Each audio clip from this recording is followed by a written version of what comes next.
ke utama dulu. Bismillahirrahmanirrahim. Assalamualaikum warahmatullahi wabarakatuh. Waalaikumsalam warahmatullahi wabarakatuh. Oke teman-teman, kita bertemu pada malam hari ini. Pada malam hari ini dalam acara kegiatan mabit yang diselenggarakan tiap tahun. Sekarang ada beberapa materi kita dipecah beberapa kelas, ada yang bahas tentang entrepreneurship, ada yang digital. Nah, kita dapat kelas yang digital.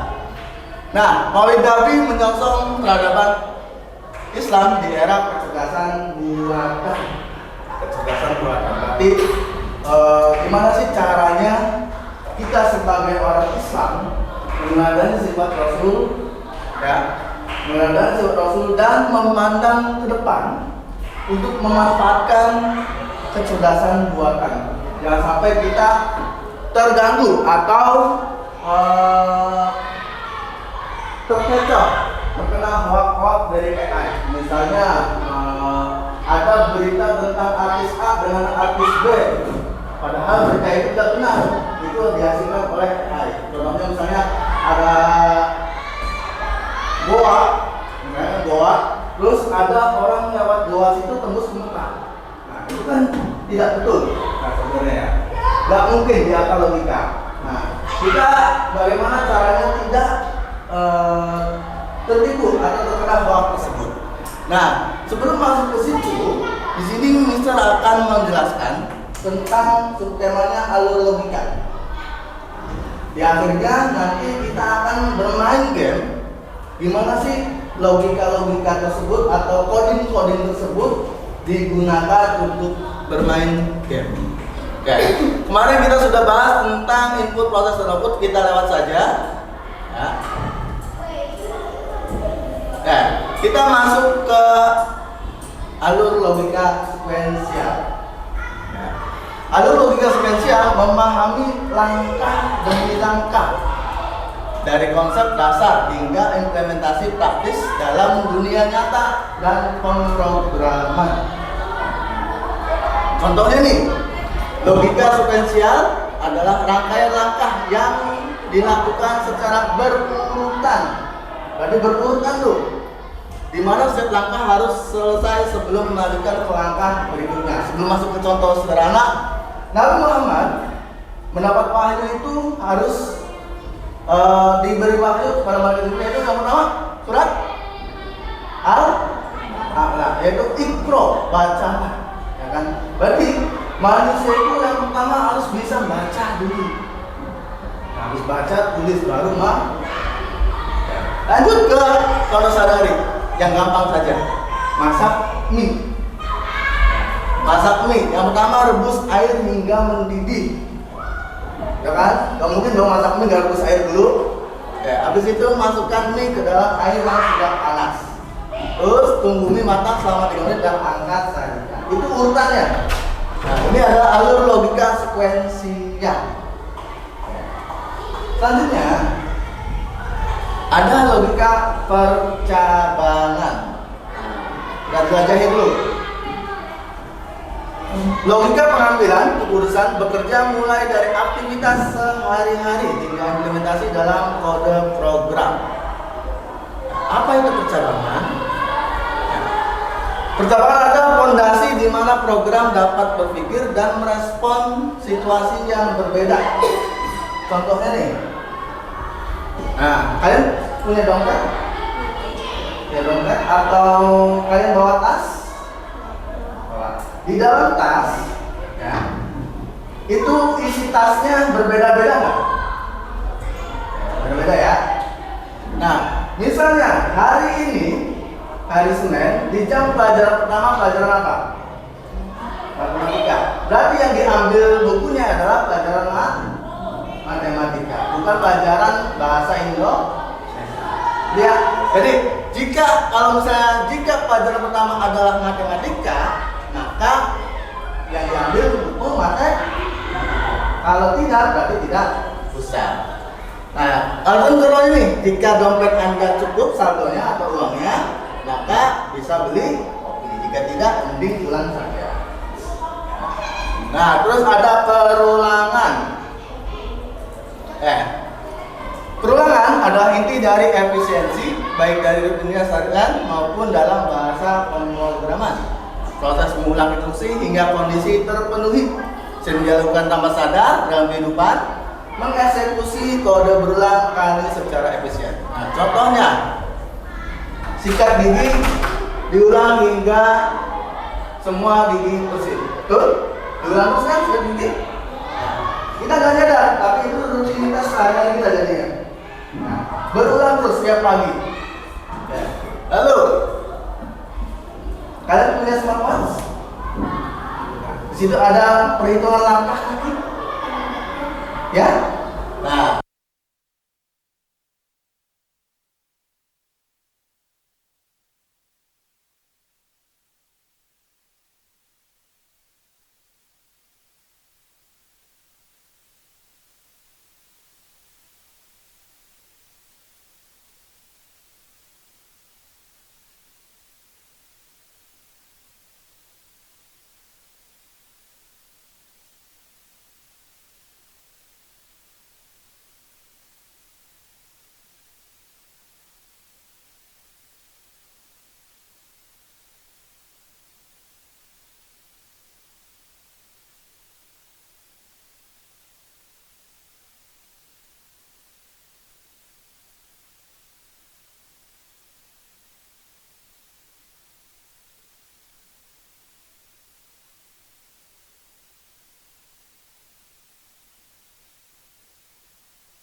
Wah, ini gimana? Wih, ini gimana? Nah, sini bisa ganti ya, ganti orangnya. Misalnya pengen ganti panda. Oh, ya, pengen ganti panda.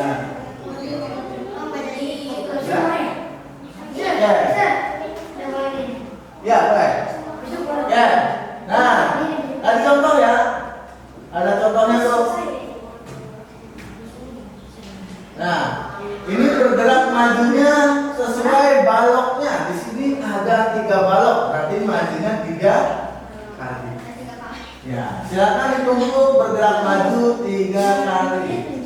Nah, 1, 2. Setelah itu jalankan program. Tuh. Nah, berarti salah nih, berarti harus 2 kali. Karena dia sudah posisi di 1 balok pertama. Berarti harus 2. Nah, berhasil. Oke, kita lanjut. Nah, tadi kan ada contohkan. Maju sekali, lalu belok kiri. Lalu belok kiri maju 2 kali dan belok lagi. Oke. Ya, kalian tanyakan dulu. Langsung.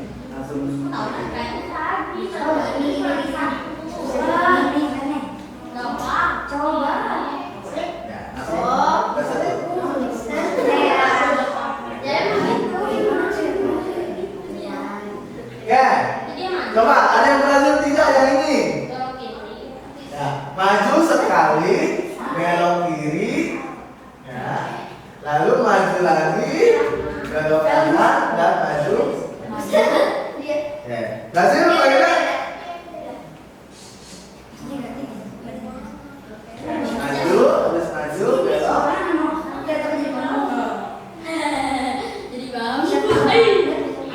Terus tadi habis belok harus maju lagi.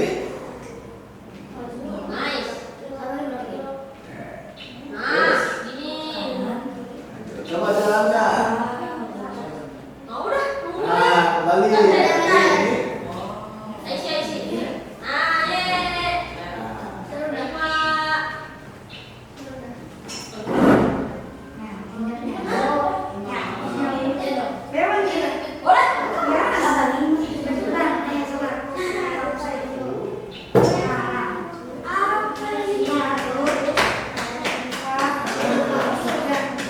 Ya. Silakan lanjutkan ke yang ketiga.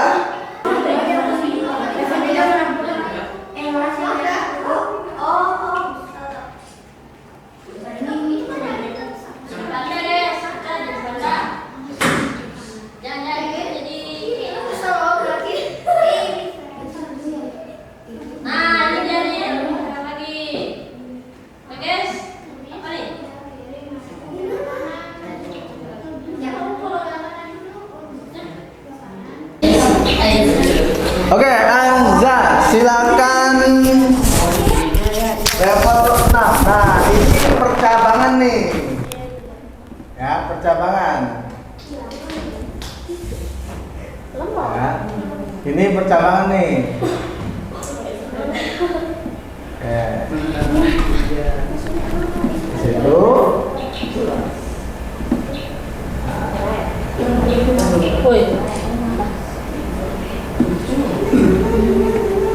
Oke, kita lihat hasilnya.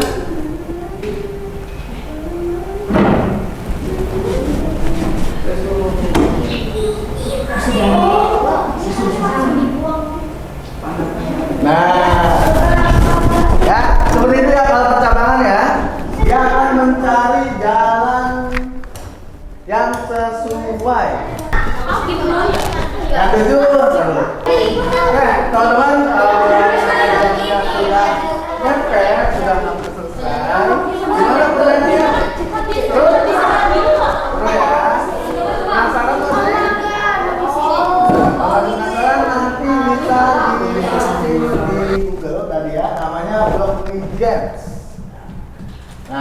ada banyak games tadi. Ya, tidak hanya Jebur ya? labirin atau teka-teki, ada yang temanya burung, temanya kura-kura, film dan lain sebagainya. Nah, jadi teman-teman, kita akhiri pertemuan hari ini. Kita bertemu lagi nanti kalau ada kesempatan waktu. Bisa tutup? Tutup mabit hari ini. Ya. Terima kasih, dan investasi terbaik adalah investasi pada ilmu pengetahuan. Billahi taufiq wal hidayah. Assalamualaikum warahmatullahi wabarakatuh.